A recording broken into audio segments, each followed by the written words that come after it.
আসসালামু আলাইকুম।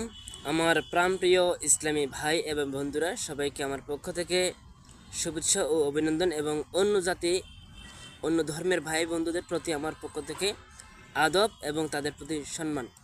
তো আমি আজ যে বিষয়টি নিয়ে আপনাদের সাথে কথা বলতে আসছি, সেটি হচ্ছে আমাদের বর্তমান দেশটি করুণ অবস্থায় রয়েছে, সবাই অবগতি রয়েছেন। তো আমি আজ যে বিষয়টি নিয়ে কথা বলতে চাচ্ছি, আমাদের সবাইকে ঐক্যবদ্ধ হওয়া দরকার। ঐক্যবদ্ধ কারা? কোন সবাই? যারা এনসিপি বাহিরে রয়েছেন এবং যারা বিএনপি বাহিরে রয়েছেন, যারা আওয়ামী লীগ বাহিরে রয়েছেন, জাতীয় পার্টি বাইরে রয়েছেন, আমাদেরকে ঐক্যবদ্ধ হওয়ার সময় এখন হয়েছে। যেহেতু আমার দেশটা নিয়ে এখন খুবই টানা হেঁচড়া চলতেছে এবং আমরা জানি এদেশ আপনার, এদেশ আমার, এদেশ আপনার বাপ দাদার, এই দেশ আমার বাপ দাদার, এই দেশ 30 লক্ষ শহীদের দেশ, এই দেশ আল্লাহ পাকের আউলিয়ার দেশ, অলিয়া উলিয়ার দেশ।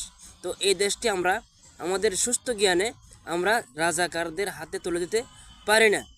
তো এজন্য আপনাদের হাতে পায়ে ধরে বলবো, আপনারা দয়া করে এই দেশটি রাজাকারের হাতে তুলে দিবেন না।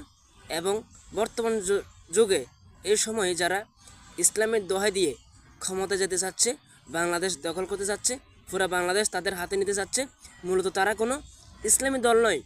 প্রকৃত ইসলামী দল যদি দেখতে চান আপনারা দেখে নেন কাদের প্রতি আল্লাহর রসুলের প্রতি ভালোবাসা আছে, আউলিয়াগণের প্রতি ভালোবাসা আছে, সাহাবা কেরামের প্রতি ভালোবাসা আছে এবং পাক পাঞ্জাতনের প্রতি আহলে বাইতের রসুলের প্রতি ভালোবাসা আছে।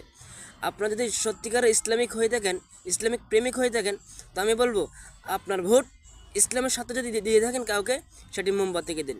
সেটি হচ্ছে নির্ভেজাল একটি দেশপ্রেমিক এবং ইসলাম প্রেমিক। আমার কথা এতটুকু। আজ